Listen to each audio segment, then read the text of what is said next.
Olá, meus caros alunos, estejam todos bem.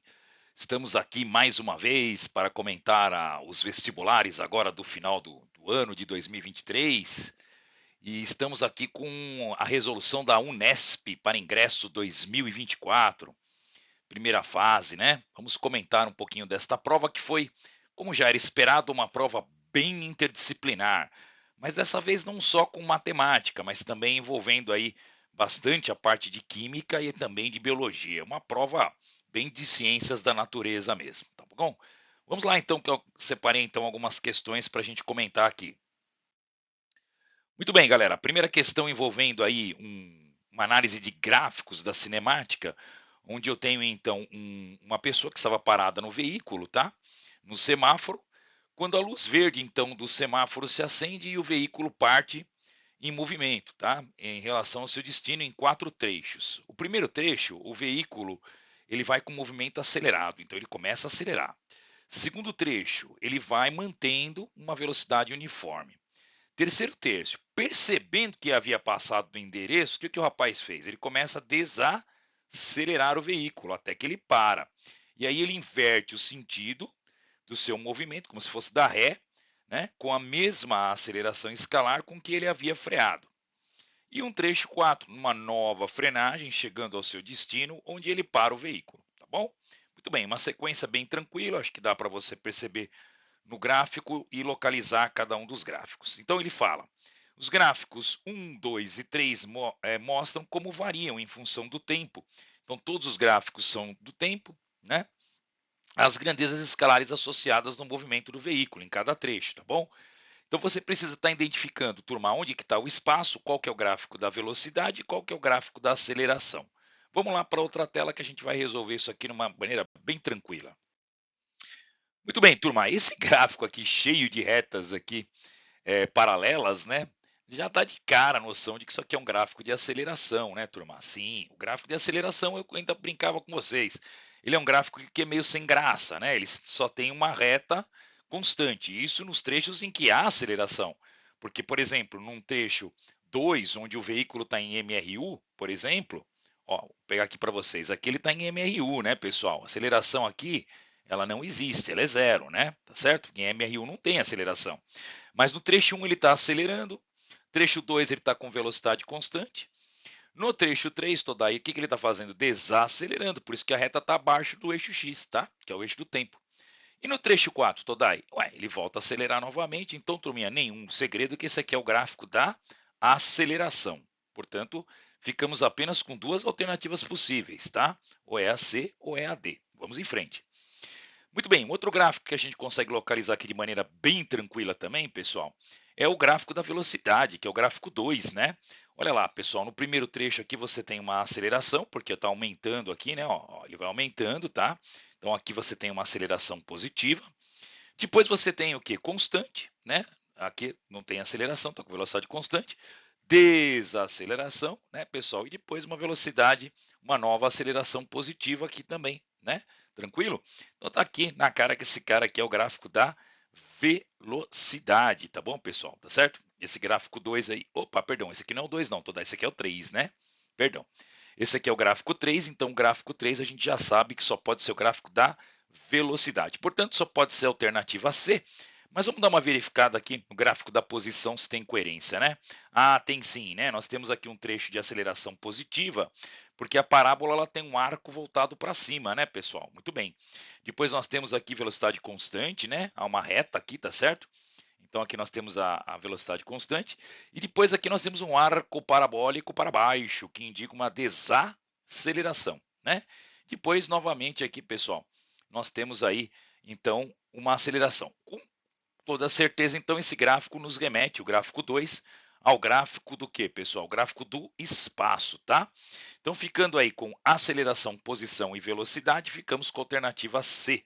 Espero que você tenha levado essa questão aí bem tranquila.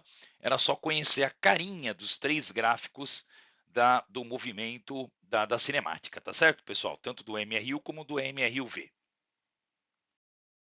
Então aí, pessoal, para nossa segunda questão, uma questão aí bem interessante envolvendo dois assuntos mais da própria física, tá? Então, nós temos aí a parte de hidrostática, né? Lei de Stevin, pressão absoluta, pressão efetiva. E nós temos também o quê? Nós temos também aí a parte de transformação gasosa, a lei de Charles-Gallassac, tá? Muito bem. Então vamos lá. Como é que a gente vai começar a brincadeira aqui? Primeiro tentar entender o que está acontecendo, né? Ele falou que então na brincadeira uma pessoa coloca o copo com a boca para baixo, encostada na superfície parada da água de uma piscina e cuidadosamente afunda por 2,5 metros abaixo da superfície da água, onde ele mantém o copo em repouso.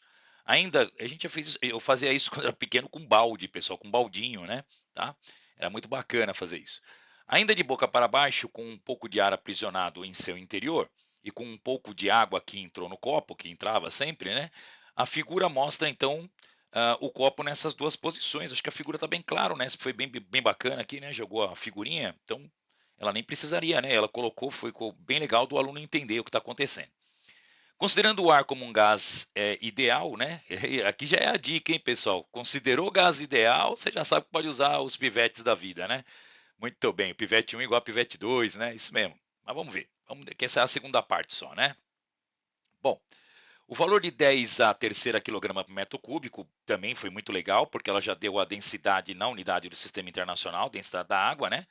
1.000 quilogramas por metro cúbico, para uma densidade da piscina. E 10 a quinta como a pressão atmosférica, que a gente costuma, né? Um atm aproximadamente 10 a quinta e 10 metros por segundo ao quadrado, a aceleração da gravidade, tá bom? Sendo o volume 1 o volume ocupado pelo ar no copo na posição inicial e o V2 o volume ocupado na posição final, quando ele já está lá dentro da piscina, tá? Considerando a temperatura do ar dentro do copo constante nesse processo, ele quer saber qual que é o valor, a razão entre V2 e V1. Então, qual a primeira coisa que eu tenho que fazer aqui? Gente, seguinte, ó, vamos lá.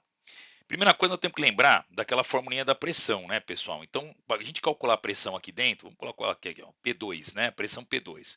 O que a gente faz? Tem que calcular a pressão atmosférica mais a pressão efetiva, que a gente chama de DGH, densidade, gravidade e profundidade, tá bom? Então essa era a formulinha que você tinha que lembrar para calcular a pressão lá dentro, tá bom? Então fazendo esse cálculo aí, turma, como é que a gente vai ter esse procedimento aí? Ó, vou ter que usar essa parte azul aqui, tá? Vamos lá. Nós vamos ficar aí que o P2 ele vai ser igual a pressão atmosférica 10 a quinta, né, pessoal? Tá bom? Tranquilo, né? 1 vezes 10 a quinta, 10 a quinta. Densidade da água, 10 a terceira. 10 a terceira, né? Gravidade, 10. Profundidade, turma, 2,5, tá? Tudo bem? Então é isso aí, ó. Então ficaria 10 a quinta mais 10 a terceira vezes 10 vezes o quê? O 2,5. Lembrando que 10 a terceira com 10 vai ficar 10 a quarta, tá certo, gente? Vamos colocar isso aqui para um 10 a quinta, então ficaria 0,25. Conclusão, a gente pode então fazer aqui como se fosse 1 vezes 10 a quinta, né, pessoal? E nós vamos ter 0,25 com 1,25, fechou? Então a nossa P2 vai fazer de cabeça aqui, hein, turma? Deu 1,25, 10 elevado à quinta Pascal. Muito bem. Então essa é a nossa expressão que a gente vai usar na brincadeira lá do copo. E agora aqui nós vamos aplicar a lei de Charles e Gallassac, tá, pessoal? O que ela diz? Ela diz então o seguinte, ó, vamos fazer aqui, P2V2, né? Então P2V2, ele vai ser igual à pressão atmosférica que é lá fora, né, pessoal? Pressão atmosférica vezes o quê? O volume V1, tá bom? Lembra do que ele chama o volume V2 e o V1. O V1 é o volume ocupado pelo ar no copo na parte inicial. E o V2 é o volume ocupado pelo ar na posição final. Tá legal? Muito bem. Claro que o V2 está associado ao P2, né, que nós calculamos agora, e a pressão atmosférica está ao volume V1. Tranquilo, né, turma? Acho que não tem grandes segredos aqui, não. Então, nós temos que o V2 dividido pelo V1, que é o que ele quer, ele vai ser igual, então, a simplesmente a pressão atmosférica dividido por quem, Todai? Dividido pelo P2, né, galera? Tá bom? Era isso que você tinha que fazer aqui. Então, V2 dividido por V1, ele vai dar pressão atmosférica é 1 vezes 10 a quinta, tá certo? E o P2 que nós calculamos dá 1,25, 10 elevado a quinta. Cortou, cortou. 1 dividido por 1,25 vai te dar 0,8, né, galerinha? Tá bom? Espero que você tenha levado essa questão aqui, alternativa A, bem tranquila também. Tá? Conceitos básicos da física, né, pessoal? Lembrar da pressão, né? Como é que você calcula a pressão absoluta, que é a pressão atmosférica mais a efetiva, e depois aplicar nas transformações gasosas aí na lei de Charles e Gallassack, tá bom? Isso aí, pessoal. Bacana, hein? Mais uma questãozinha aqui de física agora com a química, tá bom, gente? Ele está querendo calcular aí a velocidade da luz numa solução de sacarose, tá legal? Muito bem. Para isso ele nos deu um belo de um gráfico, tá certo? Que representa uma tal de escala Brix, que ele explica direitinho qual que é a relação dela. Ela serve aí, pessoal, na indústria alimentícia, né, para medir a porcentagem de açúcar em determinados produtos, como frutas, vinhos, bebidas, carbonatadas, etc. Tá certo? Ele põe aqui que uma solução de 25 graus Brix, por exemplo, ele tem 25 gramas de açúcar de sacarose por 100 gramas da solução, tá? Então ele te dá o gráfico e ele pede então o seguinte: considere que um raio de luz monocromático propagando-se no ar, ele incide na superfície que separa o ar com a solução de sacarose a 40 graus Brix e adotando a velocidade da luz no ar, né, como 3 vezes 10 oitava, quando esse raio refratar, né, para a solução da sacarose, ele terá qual velocidade? Então, toda aí, o que eu tinha que fazer nesse exercício para matar a charada de cara? Você tinha que fazer o seguinte, lembrar da formulinha, pessoal, da refração, né? Tá certo? Que é a fórmula do índice de refração, que a gente representa pela letra N, né? N é igual a C sobre V. Então, o que seria esse NCV aí, Todai? O N representa o quê? O índice de refração. O C significa a velocidade da luz e o V é a velocidade da luz no meio que a gente está querendo, que no caso é a solução de sacarose, tá bom, gente? Muito bem. Então, do gráfico, o que eu vou pedir para você observar aqui, que ele pediu, né? 40 graus Brix representa quanto? Então, 40 graus Brix bateu, opa, baixou, tá aqui, né?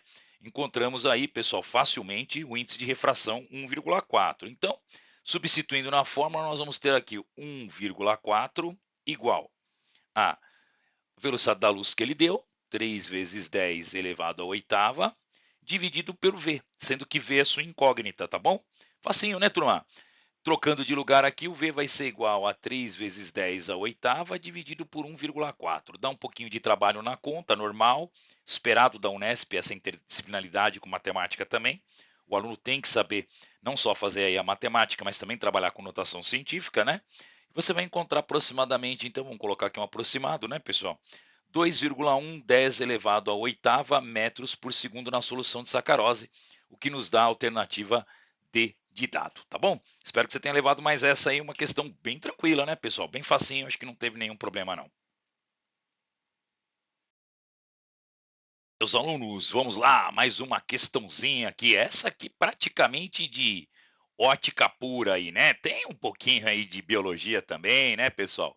Mas é uma questão que praticamente aí a gente vai acabar resolvendo ela pela física, tá certo, turma?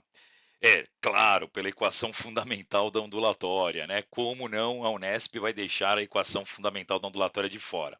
Ela tem verdadeira paixão por essa equação. Vamos lá. A icterícia, condição bastante comum em recém-nascidos, que ele fica amarelinho, né, pessoal? Quando nasce, tem que ficar numa câmera, né, para aguardar um pouco a melhora do bebê.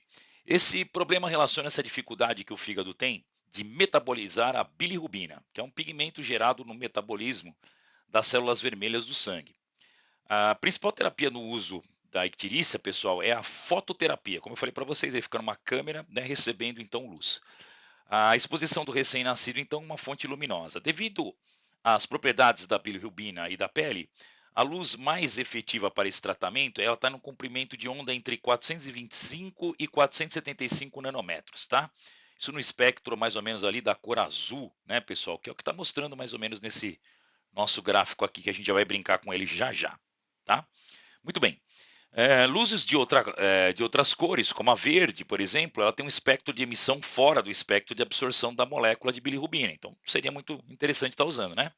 Já a ultravioleta emitida pelas lâmpadas, por exemplo, de fototerapia, é praticamente absorvida em sua totalidade pelo vidro da lâmpada e pela cobertura da unidade de fototerapia, é o que nos diz aqui o nosso texto adaptado, tá bom?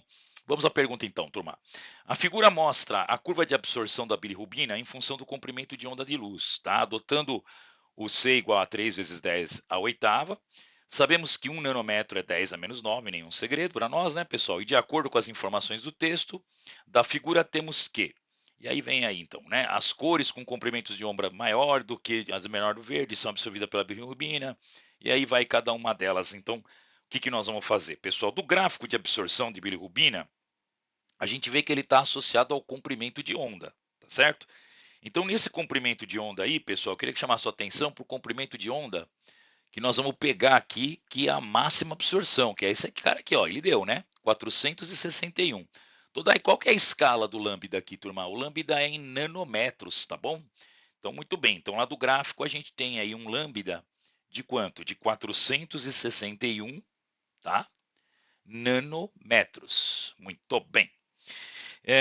Vamos fazer aqui, né, pessoal, jogar na base 10, que é 10 a nona, e trazer duas casas para a esquerda. Então, a gente já vai ter que esse cara vai ficar igual a 4,61, 10 elevado a menos o quê? A menos 7, ok? Muito bem. E agora, Todai, agora nós vamos aplicar a equação fundamental da ondulatória, o vai ver o que a lambda faz. Só que no lugar de V, a gente vai colocar o C, que é a velocidade da luz, tá? Então, vai ver o que a lambda faz, é V igual a lambda F, C igual a lambda F. O que nós estamos querendo descobrir aí, Todai? É a frequência, né, galera? Tá bom? É a frequência que a gente vai querer descobrir. Então, C é 3 vezes 10 a oitava, o lambda você vai colocar 4,61 10 a menos 7, vezes o quê? Vezes a frequência. Ô, Todai, é uma questão muito parecida com aquela questão que a gente resolveu também, nessa mesma prova, de uma questão que estava mais ligada aos alimentos, né, com química. Sim, gente, praticamente o mesmo caminho de resolução. A Unesp não foi muito criativa, não. Parece que ela gosta bastante desse assunto de ondulatória, né? Bom, isolando esse F, turma, mais uma vez você vai ter uma continha chata para fazer aqui. A interdisciplinaridade com matemática é sempre cobrado. Você vai chegar numa frequência muito próxima a esse valor aqui, ó, tá? 6,5, 10 elevado ao quê? A 14 Hz, tá bom? E isso você vai encontrar aonde, pessoal? Você vai encontrar na alternativa B de bola, ó. A cor da frequência aproximada de 6,510 elevado a 14 Hz é a mais efetiva no tratamento da icterícia. Tá bom? É isso aí, espero que você tenha levado mais essa aí, uma questão muito parecida com a outra, só que aqui ele fez uma interdisciplinaridade com química, perdão, com biologia, que é a bilirrubina, né? E lá ele fez uma interdisciplinaridade com biologia, com química. Oh, mas eu estou invertendo tudo hoje, né? Porque lá ele fala dos alimentos. Então, física com alimentos e aqui física na saúde. Tá bom? Bacana, né, pessoal? Legal, é isso aí. Só podia ter dado uma mudada também no repertório, né? Ficar só debatendo, são pouquinhas questões, só 6 aí questões de física, duas questões do mesmo assunto aí, sempre no comprimento de onda, né? Podia dar uma diversificada aí. Fica a dica aí, né? Podia ter usado quimacete, né? Alguma coisa do tipo. Dá para fazer questão de química com quimacete, sim, hein, pessoal? E muita, né? Mas tá bom, vamos lá. Vamos para as próximas questões e bola lá. Vamos lá, mano. Espero que você tenha levado essa daí. Muito bem, galera. Uma questãozinha aí envolvendo muito mais biologia do que física, não? A parte de física aqui é bem discreta e bem simples de ser resolvida, né, pessoal? Nós temos aqui uma questão envolvendo química, envolvendo biologia, envolvendo física, uma questão bacana, né? Bem legal aí, bem das ciências da natureza mesmo, tá?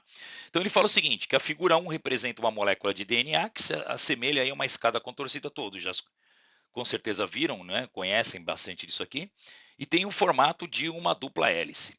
Analisado quimicamente, o DNA apresenta duas fitas complementares unidas por ligações existentes entre os pares de base nitrogenada. Isso até eu lembro aí da minha época da escola, hein, pessoal?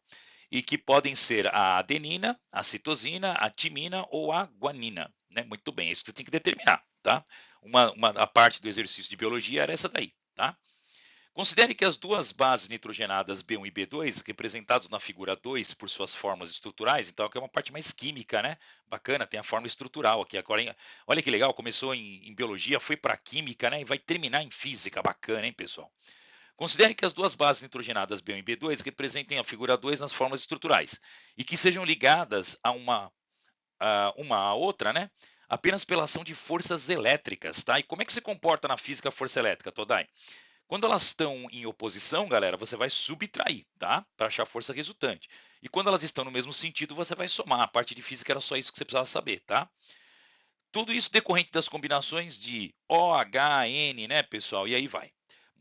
Não vou entrar no detalhe da química também não, tá? Na parte da forma estrutural, então Deus me livre. Mostra-se então em destaque que essas combinações sejam paralelas entre si. Bom, sabendo que a intensidade das forças são 8, 3, 2,6 e 6,4 nanonewton, muito pequenininha, né, pessoal, na ordem de nano, e considerando os possíveis pareamento entre as bases nitrogenadas de DNA, e você precisa saber de biologia, a base B1 e B2, elas são quais? Então, pessoal, eu consultei aqui um colega de biologia para poder fazer essa parte para você, tá? O que ele me disse aqui, Todai? Vamos lá. Ele fala assim, turminha, que a presença de duas ligações de hidrogênio, então sempre tem aí duas ligações de hidrogênio, você deve estar localizando, né? Entre as bases nitrogenadas, evidenciam a timina e a adenina, a B1 e a B2, né? Muito bem. A timina como uma pirimidina, tá? Que ela apresenta um único anel de carbono e de nitrogênio. Agora, pessoal, a adenina, como purina, ela vai apresentar dois anéis de carbono e de nitrogênio, tá ok? Essa era a parte que você tinha que saber. Toda é onde que eu tenho timina, né, e adenina, não é isso que nós temos aqui? Timina e adenina. Nós temos na D e nós temos na E. Nós temos em duas aqui, né? Ó, timina e adenina, timina e adenina. Então agora nós vamos resolver por onde? Por física, né, galera? Vamos lá. Física é simples, galera. É a parte mais gostosa das ciências da natureza, né? Dá uma olhadinha aqui, turminha. Nós temos forças em oposição, né? Toda aí, o que eu faço com forças em oposição? Eu subtraio, turma, tá bom? Então você vai fazer assim, ó. Força resultante, ela vai ser igual a F1 mais o F4. Eles estão no mesmo sentido, tá bom? O F1 e o F4 estão no mesmo sentido. E você vai fazer menos o F2 e menos o F3 por estarem em sentidos contrários, tá legal? Então é só substituir número agora, né, Todai? Então nós vamos fazer a F1, quanto que é? É 8 mais 6, o quê? 4 de F4, 6,4, né? Isso. Menos 3 da F2, tá certo? Deixa eu ver se eu estou indo certo aqui. Isso, Todai, menos 3. E menos 2,6 aqui, turminha. Tudo isso nós vamos multiplicar por quanto? Por 10 a menos 9, porque é nano, né, pessoal? Ó, 10 a menos 9, ela é pequenininha demais essa força, né? Fazendo então essa continha que é bem tranquila, você vai chegar no valor então de 8,810 elevado a menos 9 newtons como força resultante, e aí não tem mais agora o que ter segredo, ficamos com a alternativa D. Timina e adenina, né, pessoal? Lembrando sempre aí que lá das bases nitrogenadas que você tinha aqui, a evidência era B1 e a B2, né? Timina e adenina. E pela física, a gente faz a conta, né? Que a resultante elétrica, então, ela vai ser 8,810 a menos 9. Bacana, parabéns à banca aí, a questão muito bonita, envolvendo as três áreas do conhecimento aí, né? Legal. Meus caros alunos, para fecharmos aí a prova da Unesp, né? Na verdade, temos mais algumas questõezinhas ali, pessoal, que dariam até uma parte de física, uma questão sobre a, a parte de radioisótopos, né? Mas como fala para consultar a tabela periódica, vamos deixar para os nossos amigos químicos também, senão eles vão ficar sem questões para comentar, não é? E tem mais uma também de aplicação do PV igual a NRT, tá? Que a gente vê em física também. Mas como também tem uma parte de análise ali da quantidade de solução, de mol ali, deixa para o pessoal da química, que nem depois eles choram, pessoal. Eles ficam, né?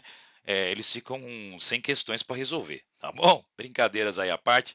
Vamos finalizar com chave de ouro aqui, turminha. É o seguinte, galera, vou dar uma resumida para vocês então na historinha do meu tubarão aqui, tá? O tubarão ele tem, assim como os pombos, né, pessoal? Um sensor na cabeça que ele seguia pelo campo magnético da Terra. É isso que todo esse texto enorme aí vai fazer para você.